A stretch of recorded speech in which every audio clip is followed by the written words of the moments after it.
Yeah. But one of the things that we are doing right now with kind of unfortunately the dead zone in the world of the NFL is we're talking about fantasy. We've done our QB fantasy rankings, we did our running back rankings last week. I know we initially talked about this being the wide receiver week, but you had some blood work this morning, and there was just some more stuff going on. So we ultimately decided to switch to tight ends, and to give us just a little bit more time to really dive deep into our wide receiver talk. And Yeah. so, yeah, jumping into the world of tight ends, which for the last few years has been dominated by one guy. And I think this year is going to be the first time we've seen in maybe a couple years where the normal number one guy is not top.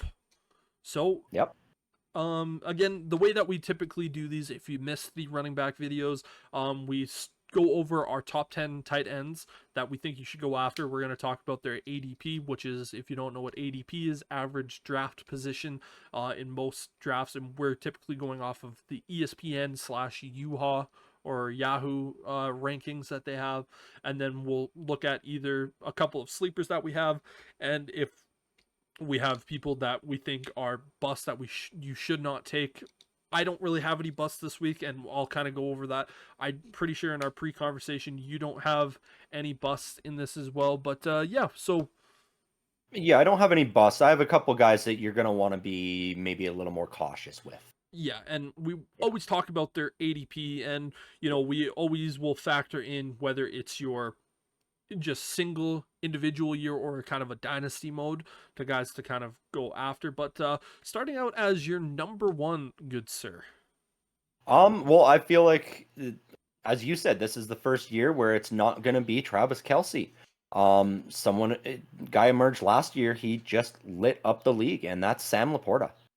He's sitting with an ADP of 22, which is still a little high for me. I don't know if you want to be taking a tight end in the third round, but he's got a lot of upside. He had a lot of receptions, a lot of yards, and a lot of touchdowns. I believe he was the only tight end to hit double-digit touchdowns last year. Um, Might have, but yeah. I know he had 10. I don't know if any others managed to hit that double-digit mark. But yeah, Sam Laporta at 22.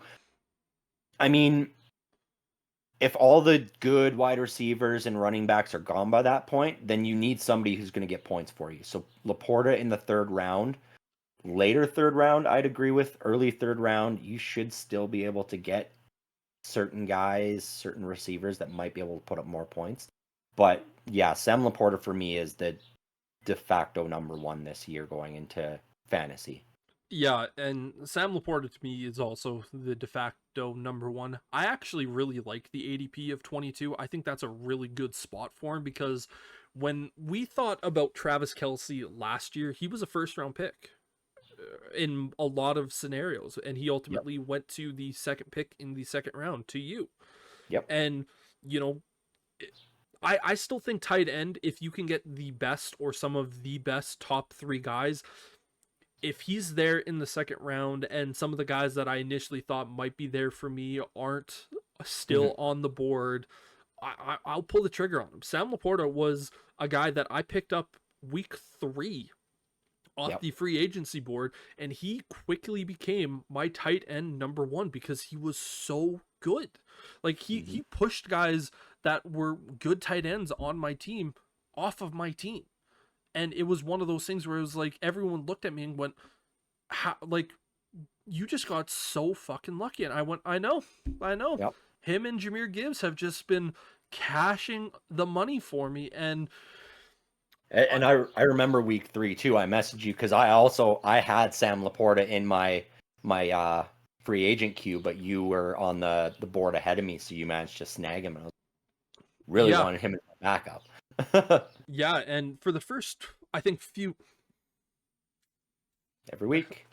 it hasn't happened the last couple weeks, though.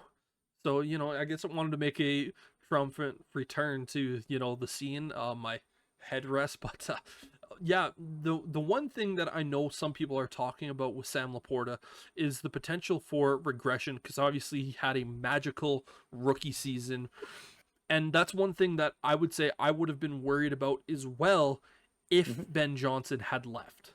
Ben Johnson, the offensive coordinator for the Detroit Lions, he's there. He's there again. He did not take a new head coaching job, so he's just going to continue to find ways to get this young man open. And I think for me, if Ben Johnson wasn't there, Mhm. Travis Kelce would probably jump back up into my number one spot, with Sam being a very runaway number two.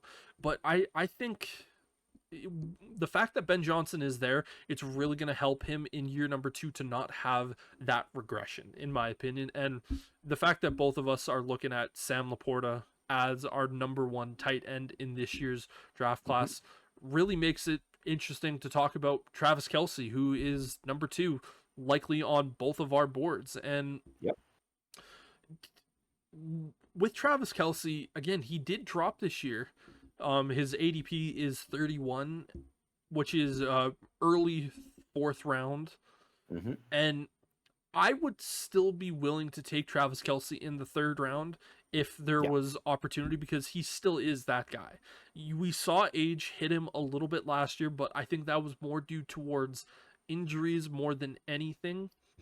And he was still one of the very best tight ends, dealing with all the stuff, the injuries, the age, the distractions off the field.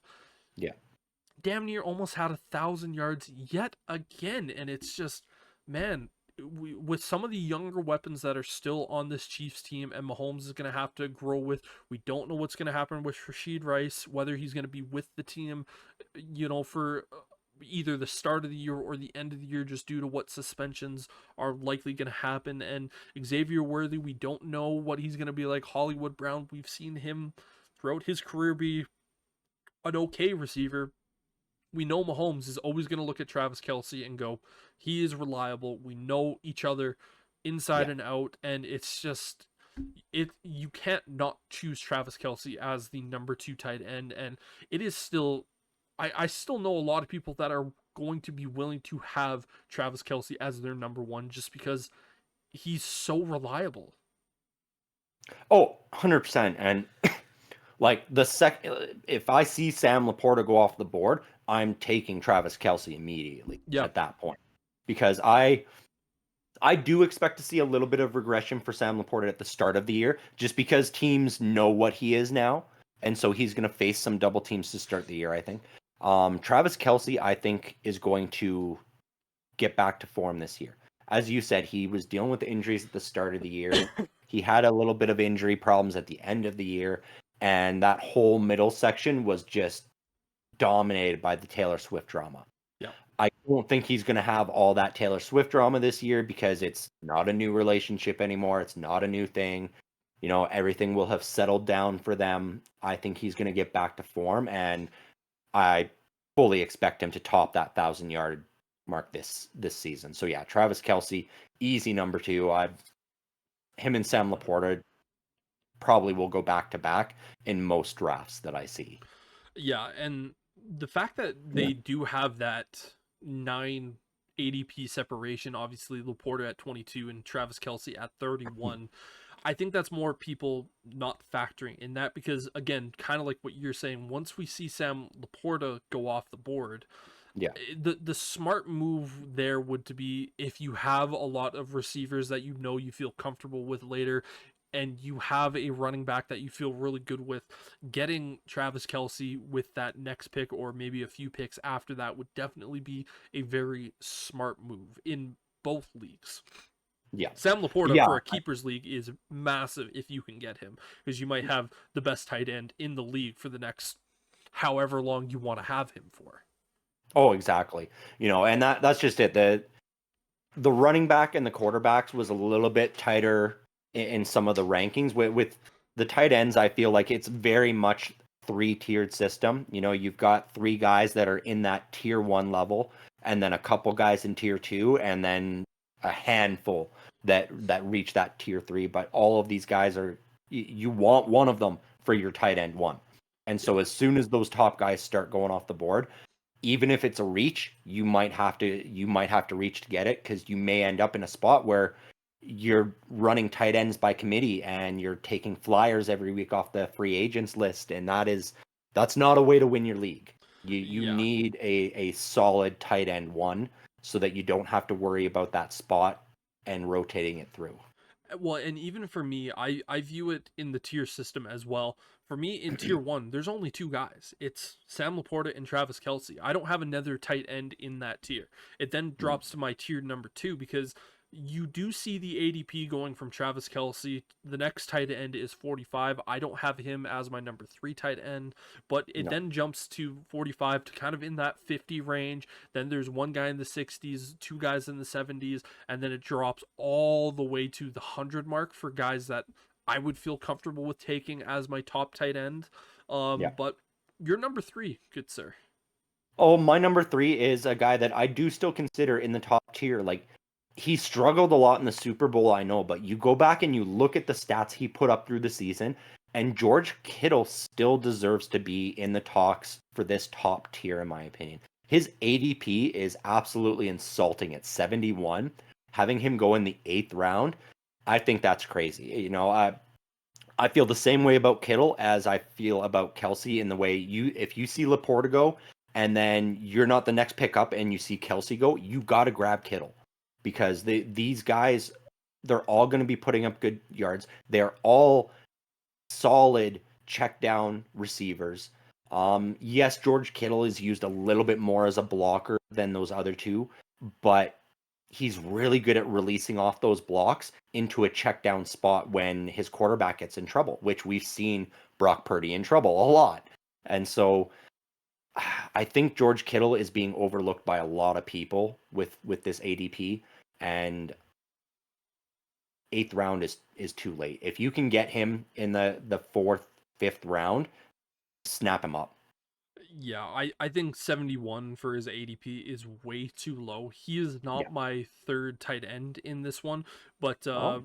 the reason why I have him lower, and obviously once we get to that particular spot, then I can give a little bit, but my justification by dropping him a little bit more, and the reason why I have a couple of the guys that I have ahead of him is because there is so many mouths to feed there in San Francisco. Like I said, the Debo Samuel, then you have the Brandon Ayuk, then Ricky Pearsall, their first round wide receiver that they brought in. You have Christian McCaffrey, who's also there. And, it to me, it's just going to be one of those things. He's still going to put up good numbers, but Mhm. it's one of those things where he's not going to be used as a primary guy. And he might just drop down significantly. Like, he might be in the 700-yard receiving game just because he's such a good blocker that and he loves blocking too, that he's just going to be like, we have three insanely talented wide receivers. Yes, we know Pearsall is a rookie, but the fact that you have that guy as a rookie with the two other guys that are out there with Samuels and Ayuk, it's going to be one of those things. I just feel like his targets are probably going to be a little bit lower. His numbers are going to be a little bit lower. I love Kittle. He's easily my Mhm. favorite tight end in the entire NFL. The personality, the way that he plays, it is just absolutely great. The fact that he's a Bears fan makes me love him even more. But yeah, it's just one of those things. I know he's going to get his touches. I know he's going to get his yards, but I feel like they're going to be lower than what we expect just because there is so many mouths to feed there. But yeah, everything that you were saying about George Kittle, Yep. I completely agree with, just with the caveat of just having four guys that are also out there that are going to be demanding those targets.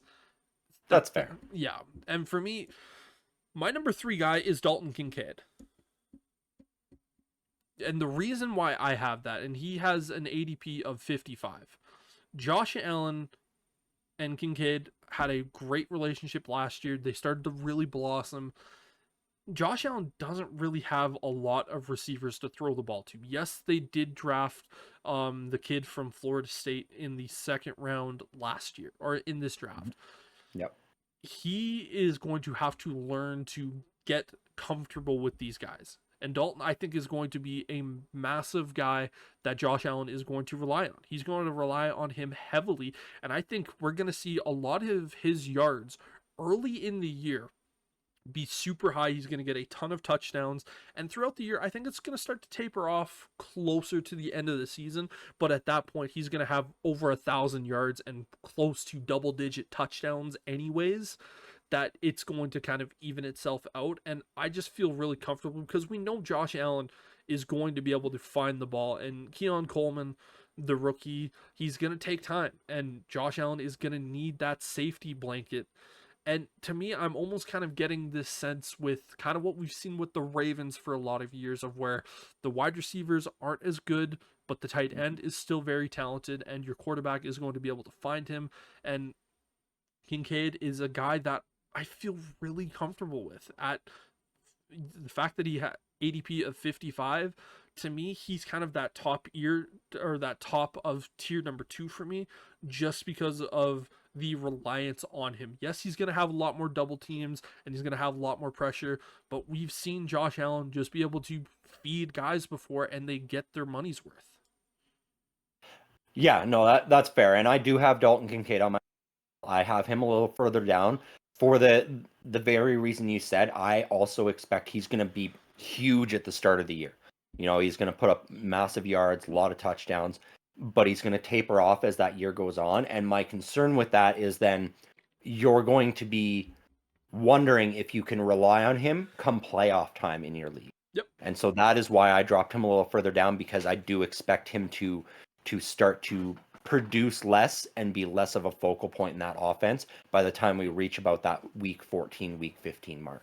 Yeah, and that is a concern with him for sure, but again, I still think he's still going to be very productive. Even he might not be one of those tight ends like at the start of the year where he's going to be getting 100 yards, maybe a touchdown. He's probably going to drop to closer to that 75-yard mark, maybe a touchdown every other week type situation. But those are still incredibly good numbers for a tight end. You know, he's going to get 4 or 5 catches, you know, those 75 yards. And if he can add a touchdown on top of that, even during those playoffs, you're going to be in pretty good shape. I would have to imagine. That's fair, yeah. Yeah, and moving over to our number 4 tight end, I think this is where you and I might go back to being similar.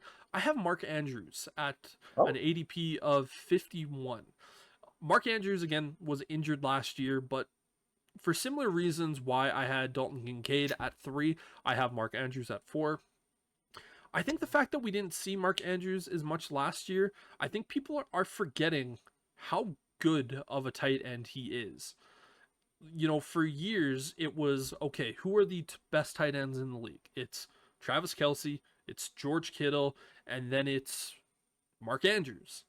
Yep. He is coming off a bad injury, and he is going into an offense where Lamar Jackson is being told that he's going to be starting to throw the ball more, and there's less talented receivers on this Ravens team this year than what there was last year, what seems crazy to think about. But I think Mark Andrews is going to be used again very heavily in this offense, and when Mark Andrews is healthy, we know exactly what he's capable of doing and being one of the very best tight end in the NFL. Yeah, I do have Mark Andrews on my list, but he also is a little further down. You know, I expect him to be a solid check down guy, a safety blanket for Lamar Jackson, like he's always been. My concern with him is even when he was that, he wasn't really a touchdown machine.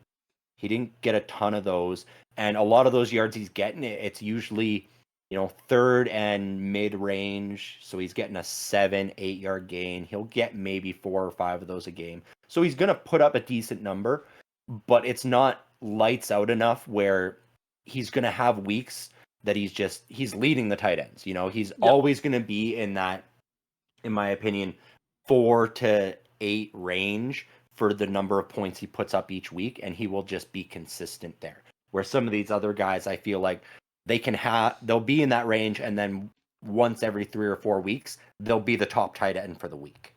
You know, and so that's why Mark Andrews fell down a little bit further for me on my list. Yeah, like I can agree with you. I think Andrews will be very consistent throughout the year. Yes.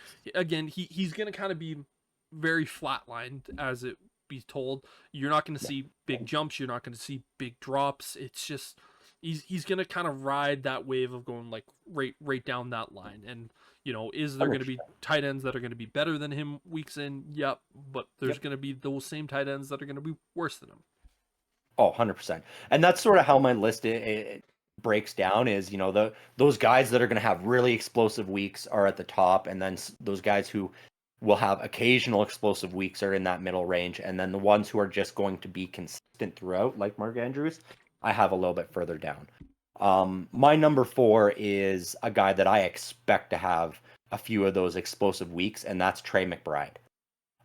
He emerged as a main target for Kyler Murray once Murray got back last year, and it got tempered a little bit because defenses knew that was sort of the only outlet that Kyler Murray had. He's got Marvin Harrison Jr. now. And so that's going to take some of that pressure off of Trey McBride. And I think that's going to open him up for a lot more big, explosive plays. Because you're going to see once Marvin Harrison Jr. hits that stride, they're going to start double teaming him. That's going to open up the middle of the field for Trey McBride, and he's going to start putting up more yards. So he might be a little bit of a slow start at the beginning of the season, but he's going to be a guy I feel like you're really going to be able to rely on down the stretch and into the playoffs. Yeah, Trey McBride, he is actually my number 5 tight end. So, but the reason why I have him at number 5, I don't love his ADP of 45. I think Yeah.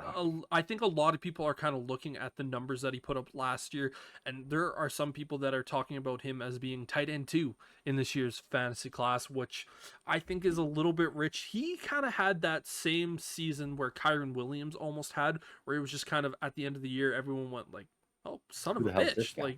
Yeah. Like okay, like look at this guy play. This is like he shocked everyone. I think this year more teams are going to be able to settle him down, and obviously having Marvin Harrison Jr. is going to be big for the Cardinals. But it is one of those things where I'm looking at this team going Trey McBride, I think he's going to be very similar to a Mark Andrews, where I think he's going to be very consistent and kind of having that flat line again.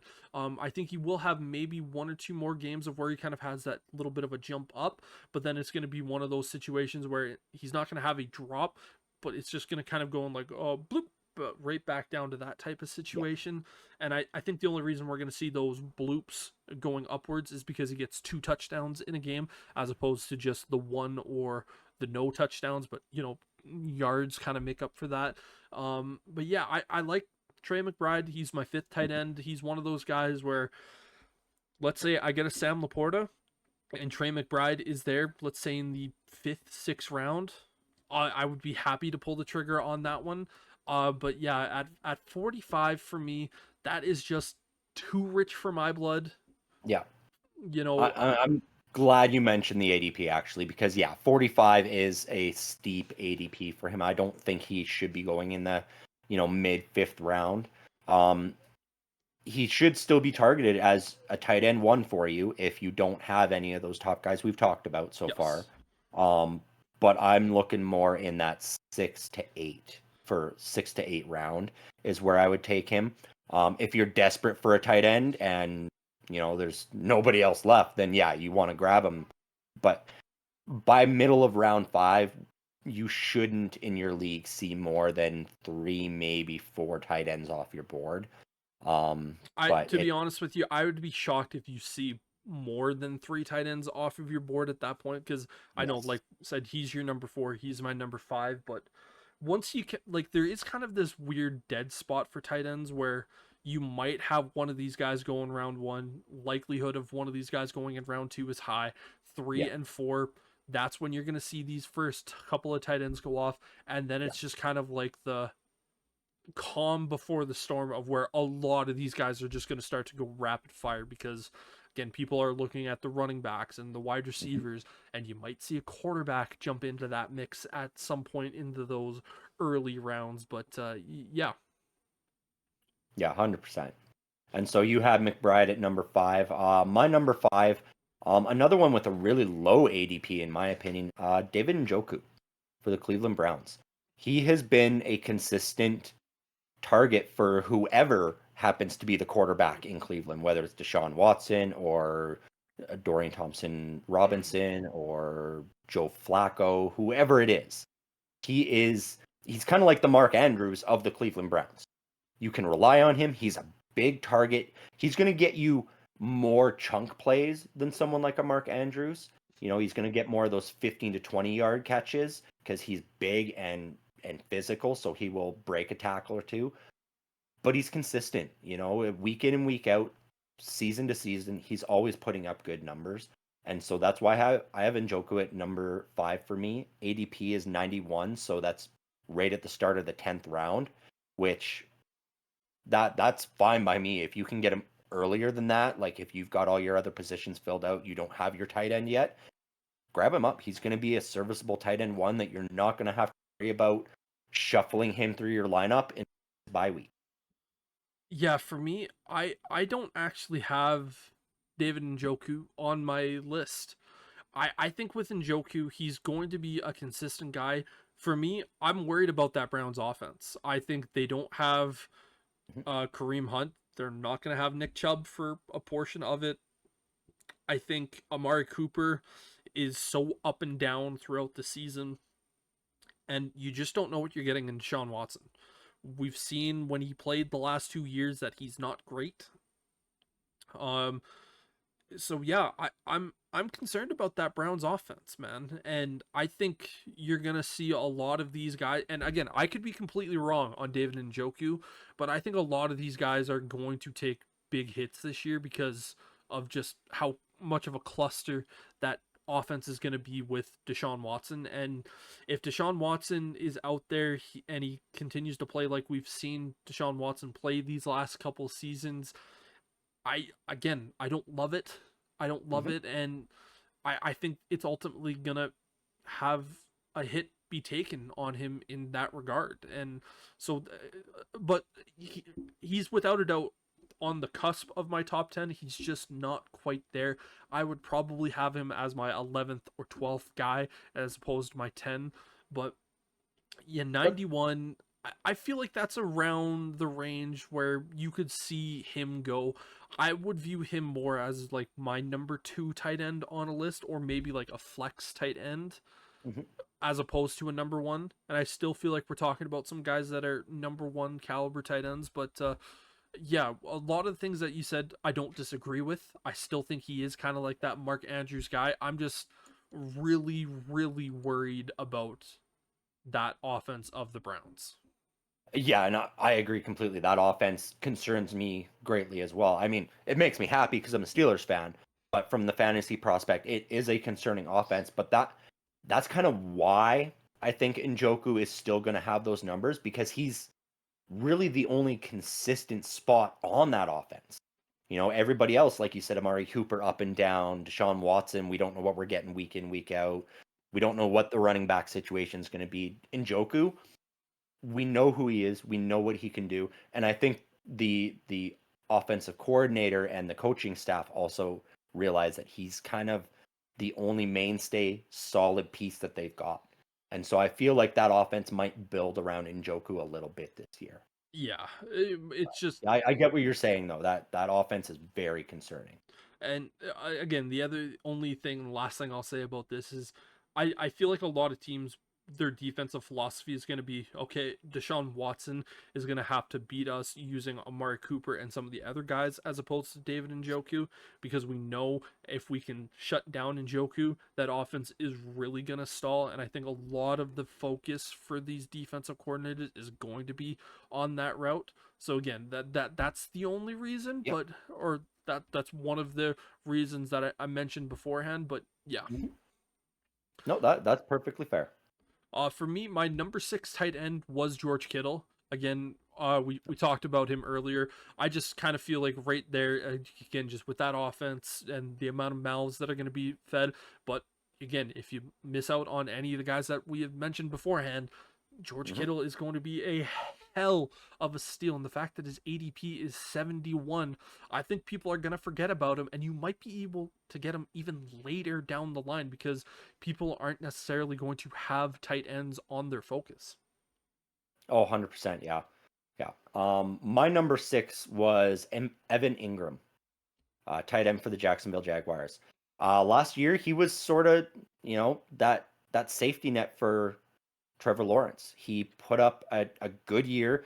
I can't remember what his touchdown totals were, but it was pretty good. He was a good red zone tight end, and he put up some solid numbers. I think it's just going to continue to grow this year.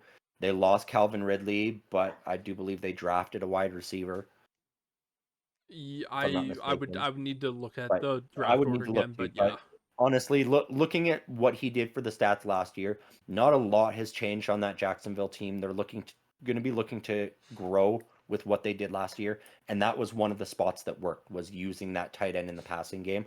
And I think he's going to just be that solid, reliable tight end one that's going to. He's not going to break the bank for you. He's not often going to let you down either. You don't have to worry about too many 0 weeks on that score stat line, but he's probably not going to put up many 20+ point weeks either. Yeah, I do have Evan Ingram on my list. He is lower down on it. A lot of things that you're saying are very true. My worry with the Jacksonville Jaguars offense is we might start to see them get a little bit closer to what we saw with the Falcons offense last year, of just where there's going to be weeks where you're just looking at some of these guys and you just go like, what the hell, man? Like, and I'm a fan of Doug Peterson. One of the things that I've talked about is we haven't seen Trevor Lawrence take that next step from being good to being great. And I really need to see Trevor Lawrence take that step before I put Evan Ingram just a little bit higher on that list. Again, he's one of those guys, and we're going to say this a lot about tight ends, where they're going to be steady. You might have a blip every once in a while. I feel like Evan Ingram, you're probably going to have a few of those weeks where you're going to kind of have that little bit of a drop every once in a while. Definitely, he's not going to be a guy that's going to get you 0 points in any given week. My concern is, instead of the normal amount of points where he's getting like 10 to 11, he might get you like 4, where it's like, okay, I got one catch for however many yards. And it's going to kind of have some of those weeks where we've seen that Jacksonville Jaguars offense just seemingly just fall out of nowhere and just kind of stall. And so that's kind of my worry with him. But again, he is going to be a very steady guy in the red zone. He's very good, getting you some touchdowns. At 76 for his ADP, I still feel like that's pretty rich for a guy that's likely going to be a lot of. He could very easily be a number 2 or your flex tight end for most leagues, in my opinion. That's kind of where I have Evan Ingram, in that kind of range. So yeah. Yeah. Honestly, I felt like a lot of the ADP for the tight ends were overinflated after those first two. Laporta and Kelsey, in the third and start of the fourth round, those made sense. And Kittle was a little bit low. Everyone else, I feel like they had them too high. They're just going too early in some of these drafts. And I wonder if, when guys do their real draft, they're going to draft differently. I almost feel like sometimes we see these ADPs get inflated because it's, a guy's a fan of the Jaguars, so they're drafting guys higher. They're a fan of the Cardinals, so they're drafting their boys, basically. Yeah. And so I felt like there was a lot of overinflated ADPs in the tight end room. I felt like the ADP for tight ends was kind of like, it just kind of felt like placed randomly for some of these guys, where, with the exception of Laporta and Kelsey, again, the fact that Kittle was 71, so that puts him at the start of the 8th round, is kind of crazy to me. My number 7 guy on our list, TJ Hawkinson, is at 104. And this is a guy that just 2 years ago was argued in being a top 5 tight end in the NFL, and one of those young guys. TJ Hawkinson, he is kind of in a very strong offense with Justin Jefferson and Jordan Addison also there. But once you take away those two guys, it's kind of who else? And TJ Hawkinson is that guy. And I think Sam Darnold is going to be able to find him. He's a veteran in this league of damn near 7-8 years, which is hilarious to think about.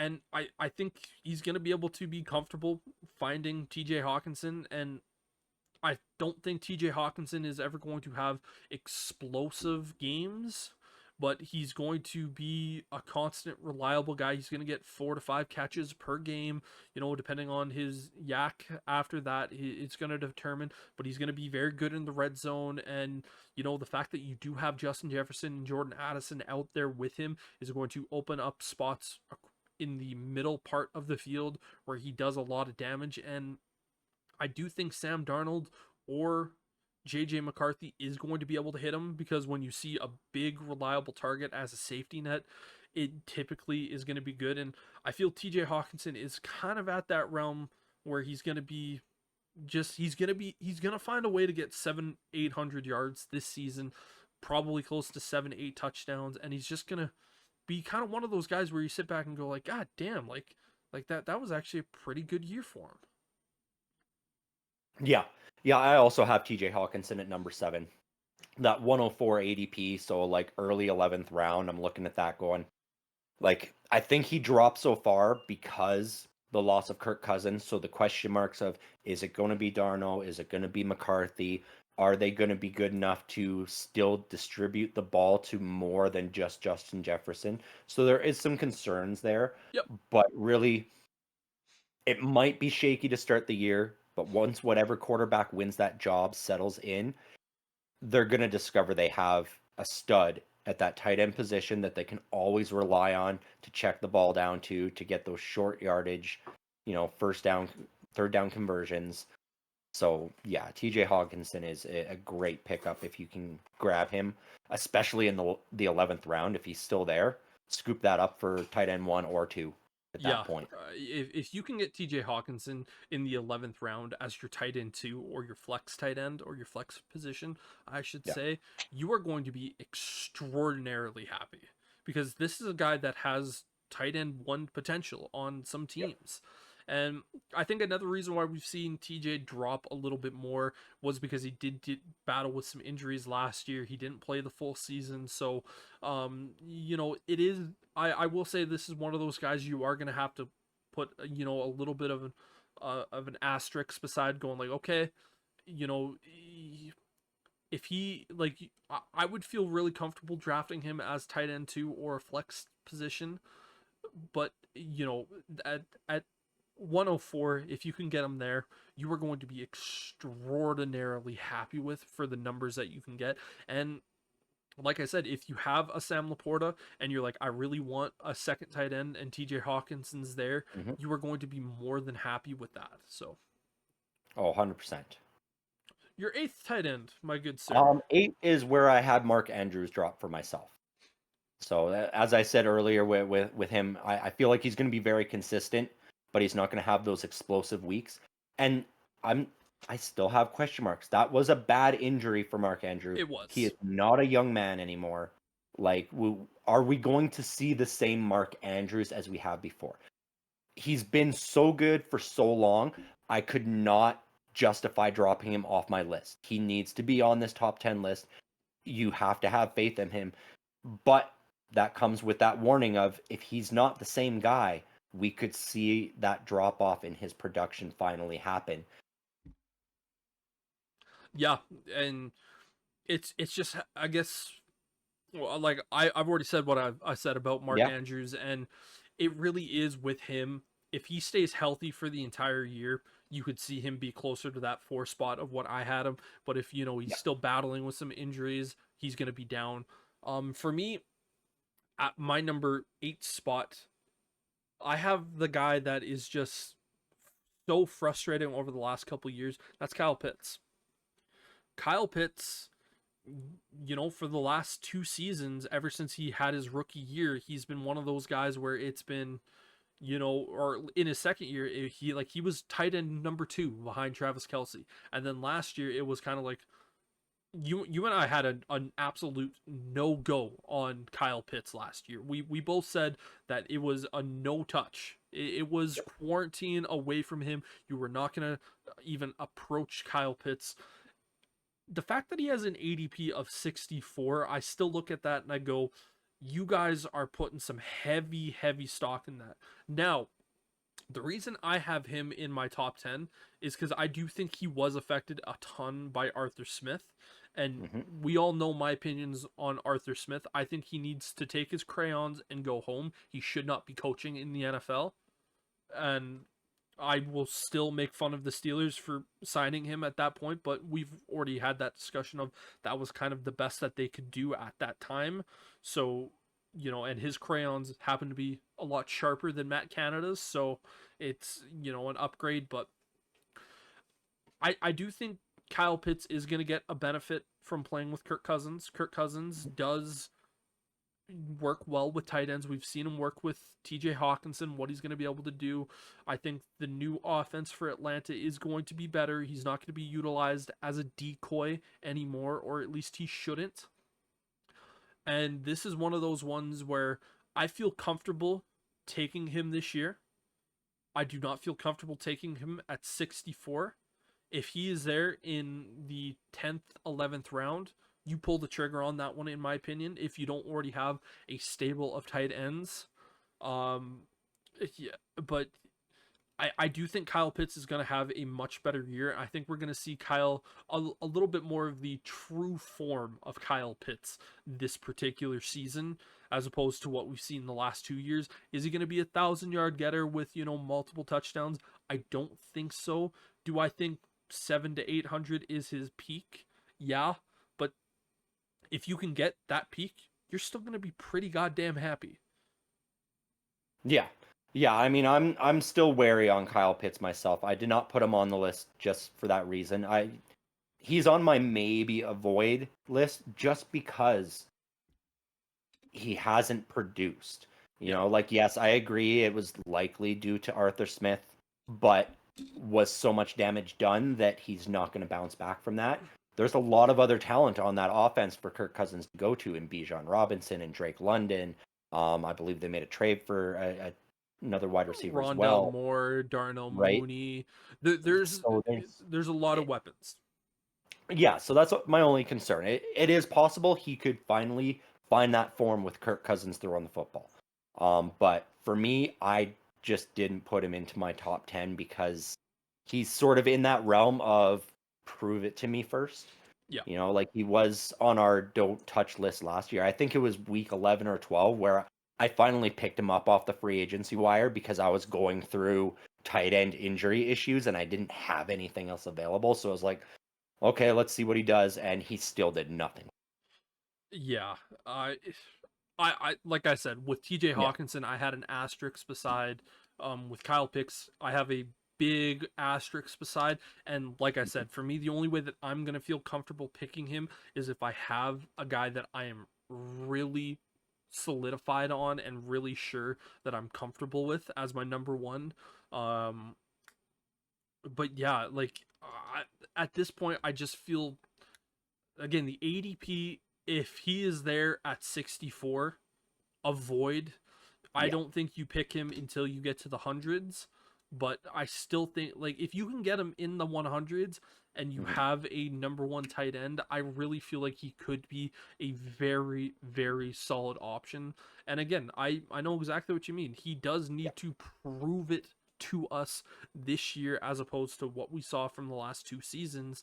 And but the reality of it is he could be a league winner. He could be one of those guys where if he can Mhm. get back to that rookie season form that we all thought he was coming out of Florida, if you pick him up in the 10th round and he goes off like what he potentially could go off like, my God, you are going to be laughing and people are going to look at you and just go, I can't believe I didn't take him higher.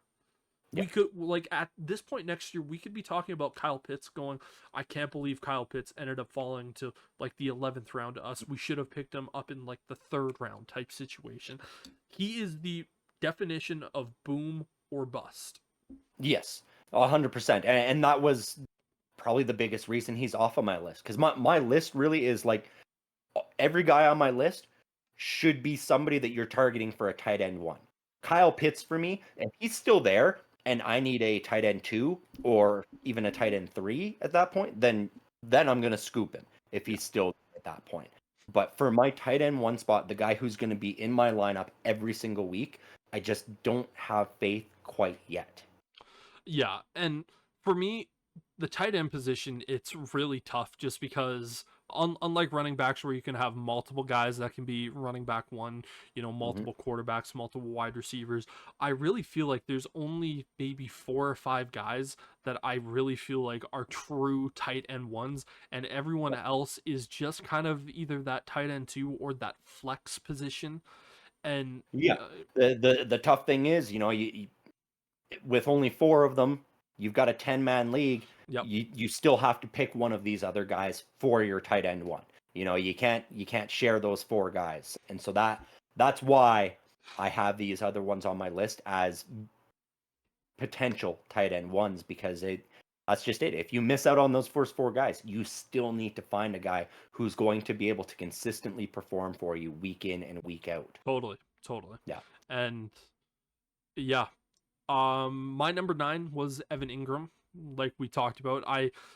Again, I'm kind of worried about that Jags offense and just Yep. can Trevor Lawrence take that next step? We've already mentioned that, but you're number 9. My number 9, that was where Dalton Kincaid fell for me. And for the reasons I said earlier, that yes, he's going to get you lots of points in the early parts of the season. He's going to help you win weeks early on and get you to that playoff position.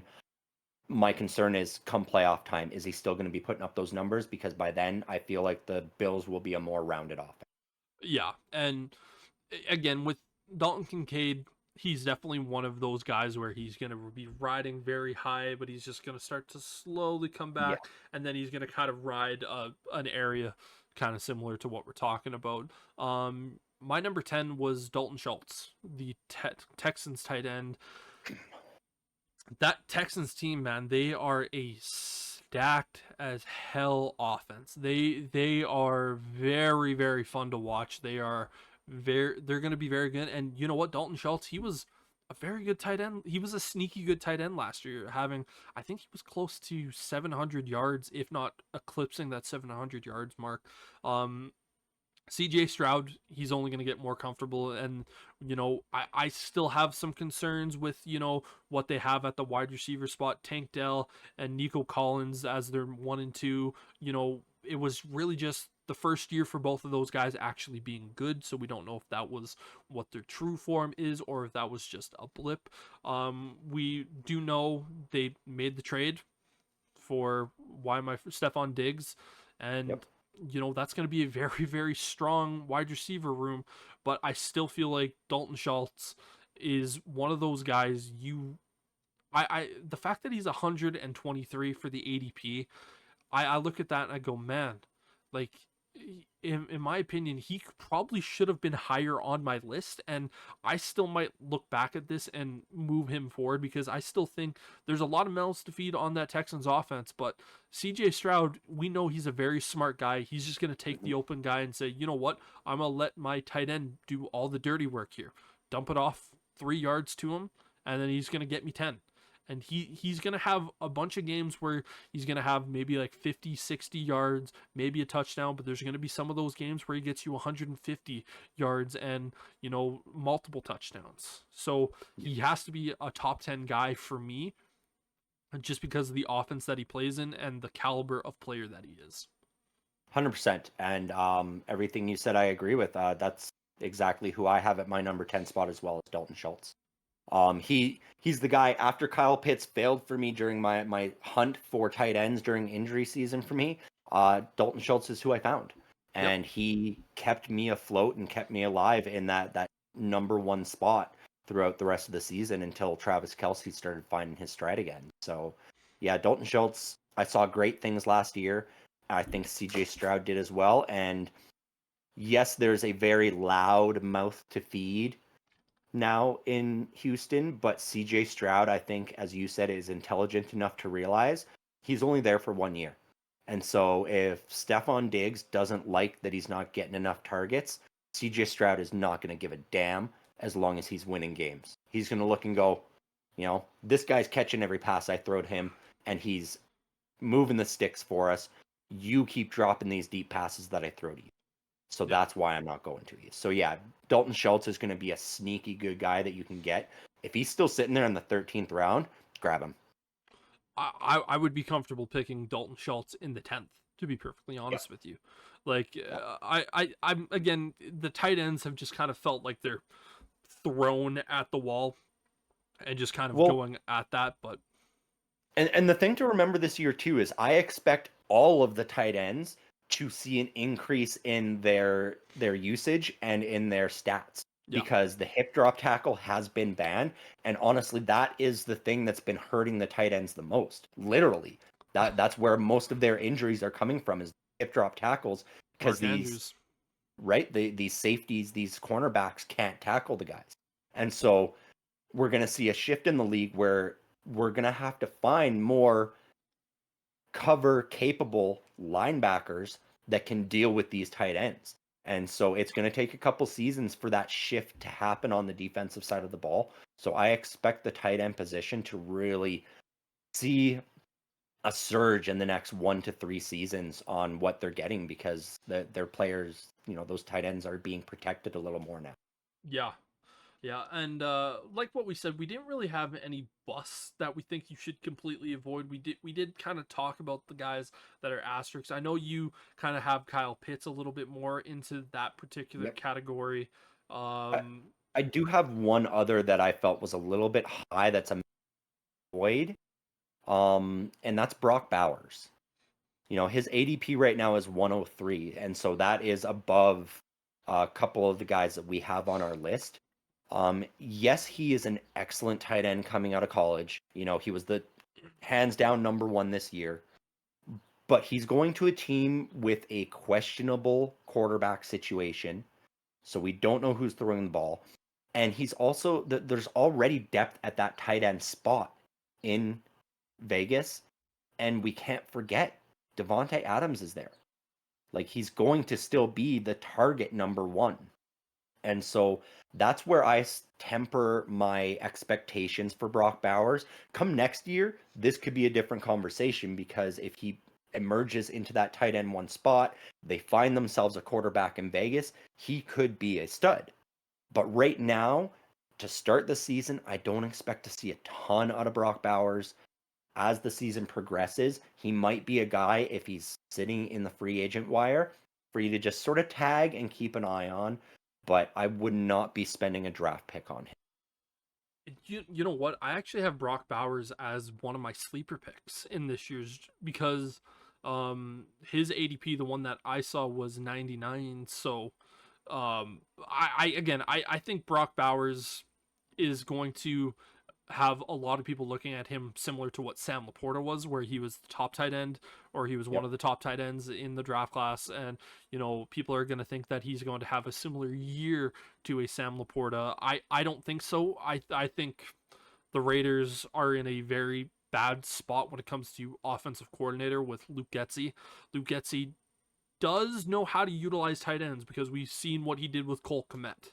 But that's still concerning, but I think Brock Bowers is still talented enough and he is going to command the field and he is going to get the ball. I think there's no way Aiden O'Connell is the starter for me. It's Gardner Minshew, and I do believe Gardner Minshew is smart enough to go big, speedy, powerful Mhm. tight end who is athletic as hell, is open, throw ball, he go get yards.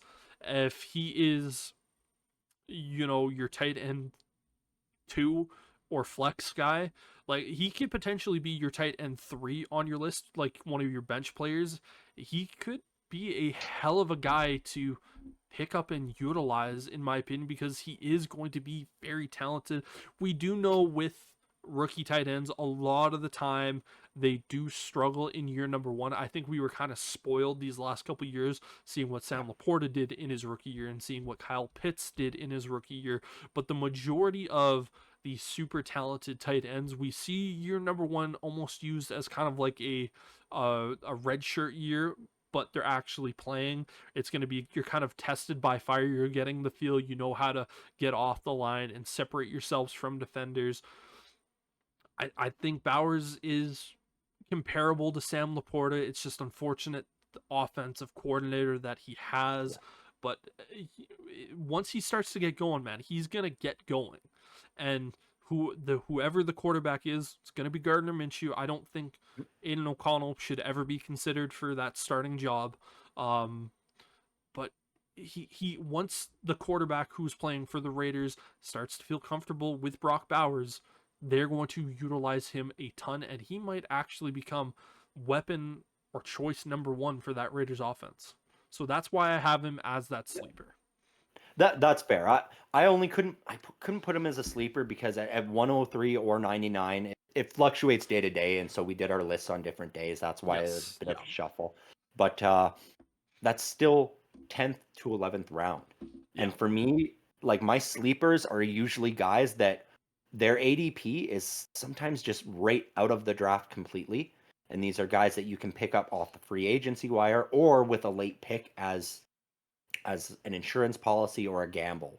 You know, with Brock Bowers at 103, I feel like that's far too rich for me. I wouldn't want him as more than my tight end 3 at this point, just because we don't know what that Raiders offense is.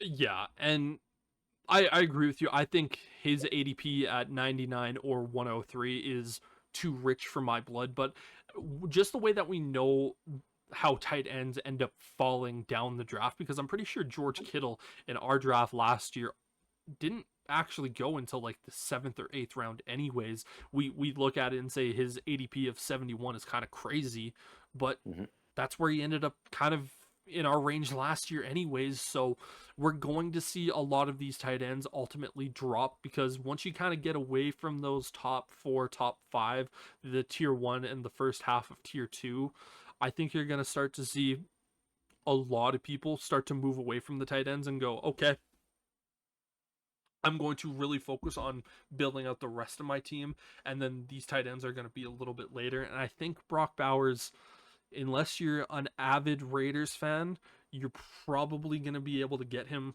probably close to the end of your draft. Yeah, and if you can get him near the end of your draft, then that's definitely a better pickup. Yeah, at 99 or 103, don't take him there. There are way better options, and your money is going to be spent a lot better somewhere else. But yeah.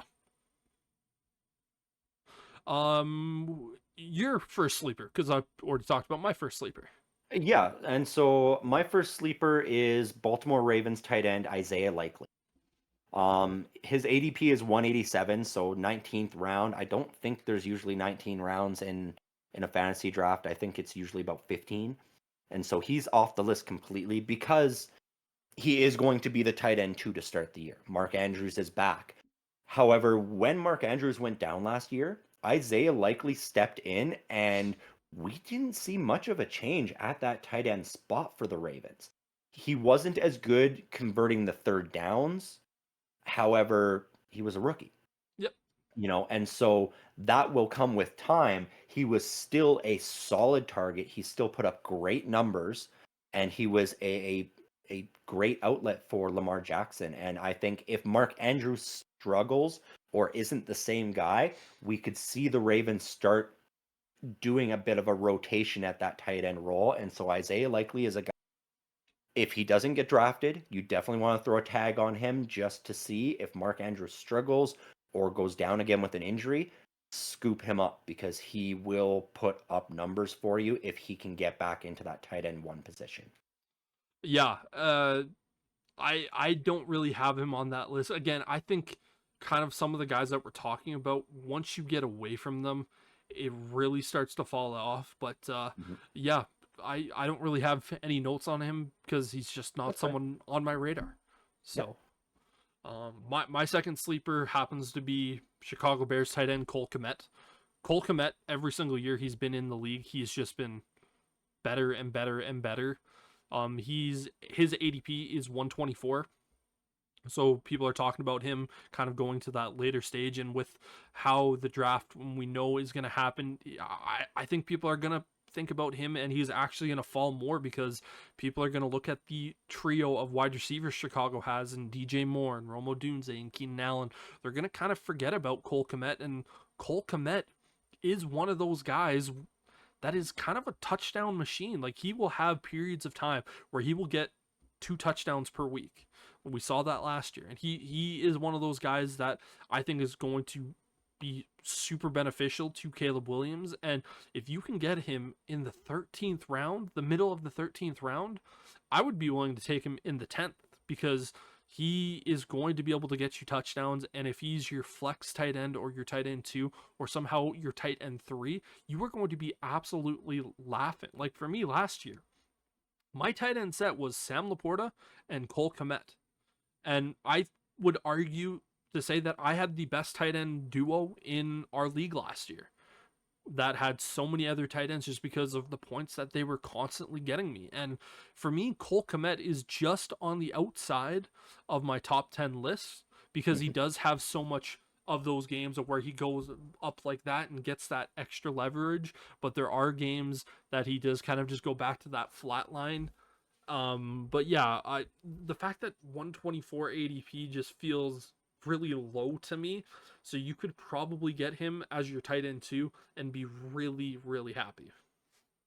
Yeah. My concern with Cole Kmet is sort of the same concern that people are having with George Kittle. Is there's so So much many talent now. on that offense Yeah. that it might affect how many touches Kmet is getting.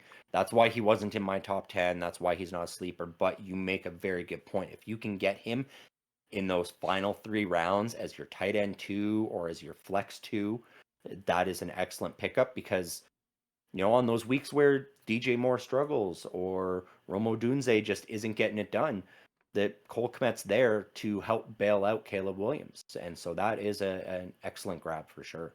And the biggest thing with Cole Kmet, and I both of us agree that Cole Kmet is a top 10 tight end just in terms of talent wise. I think Mhm. we would both agree in that. But Cole Kmet, he catches everything that is thrown to him. Last year, he was the last receiver, air quotes, in either being a wide receiver or a pass catcher to actually have a drop. And I don't know if he actually did have a drop last year.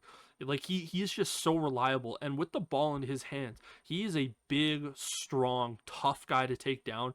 And in the red zone, like within that 30-yard range, he is lethal, because he just finds ways to get into the end zone. And he's gonna be one of those guys where he is going to get you the touchdowns as opposed to the yards. I think he is a guy that could very easily get you around that 750-yard mark in terms of receiving yards, but he could be a double-digit touchdown guy. Yeah, definitely. Very, very possible for Cole Kmet. Um, my second sleeper, I went way down on this guy. I don't see any way anybody's drafting him. His ADP is 221, so 23rd round. It's Mike Gesicki. He's the starting tight end now for the Cincinnati Bengals. It is a position that the Bengals have struggled to find a reliable starter. Yep. Drew Sample was the number 1 last year. He's now the number 2 after the Gesicki in. And really, a check down safety blanket option has been something that Joe Burrow has been missing. He's been able to use Joe Mixon a little bit in that, but as we talked about last week, Mixon's gone. And so he doesn't have that now. I think Gesicki could have a bit of a re-emergence this season. I wouldn't spend anything higher than your last draft pick on him. And I don't even think you would have to do that. He is a guy I think you're going to be able to pick up off of waivers. But it's something I would definitely keep an eye on, because if the Cincinnati Bengals start utilizing that tight end position more, Gesicki's numbers are going to go through the roof compared to what he was able to do the last couple of seasons. Because I believe he was with the Miami. Patriots. Oh, it was Miami even? Okay. I think he was with Miami last year. Yeah, but either way, that is a deep sleeper for me, that I think going for like 221, and he's going to be the number 1 tight end on one of the best offenses in the league. Oh, pardon me. He was with New England last year. He was with Miami the previous years before that. Yeah. So, yeah. Apologies Yeah, there. and so that's another thing, is like with New England, it's no wonder his numbers took such a drastic hit. There wasn't, like, Mac Jones wasn't doing anything last year. Yeah. And so I think this is a guy that people are forgetting about, because he was explosive in Miami when he was there. Yeah, just taking a look at his stats, obviously with New England last year, he had 29 catches for 244 yards, 2 TDs. His last year in Miami didn't necessarily have that great of a year, only 362 Mhm. yards off and 5 TDs. But the 2 years prior to, he had 780 and 703 with 2 TDs and 6 TDs. So he's not going to be a TD machine, but if he can get back to that kind of 2021, 2020 Miami years, hell of a player to get late. And really, that this is the best quarterback he will have ever played with in Joe Yes, it Burrow. is. And Joe You Burrow know, knows how to hit tight ends. exactly, as I said, it's something that they've been lacking for the last couple of seasons. They needed it, and they've got it now, I think. So, at 221, this is a deep sleeper that I think a lot of people are going to forget about. I know I'm going to be looking at him. If I don't have any spots to fill, I might just snag him up with my last pick this year. Yeah. The only problem that I have with him coming into this season is Mhm. the Bengals did draft Eric All Jr., the tight end out of Iowa. Yeah. And the only reason Eric All fell as deep as he did was because of some injuries that he had in his final year. But if he didn't have those injuries, he would have been drafted a lot higher. And I think we know what Iowa tight ends do in the We NFL, do. man. And I think he is going to start to chip away, but he is a rookie, so and if the injuries are Mhm. there, but it's gonna that's the only issue that I have with Mike Gesicki. But other than that, I couldn't agree more with you. Yeah. I know that Iowa tight end thing, but it's just with those injuries that's the concern is will he be able to be a week in week out in his rookie season? I think it's more likely the Bengals are going to look at him and go, "We're going to play you, but But you're we our want number you." two guy until you show us. I think he's probably even going to be the number 3 guy. Honestly, I think Drew Sample is going to be the number 2 for them. I think he's going to be the third tight end in their sets. He'll be in there on occasion as the number 2 guy, but I think it's going to be about getting him up to NFL speed and getting him 100% healthy so that they can have the next Iowa product that breaks out next year. Yeah, very, very well. But that is all the discussion that we really have for the tight ends, and that is going to bring us to the end of today's episode. Unless you have anything else that you would like to chat about, but for Sterling, I'm Brendan saying peace.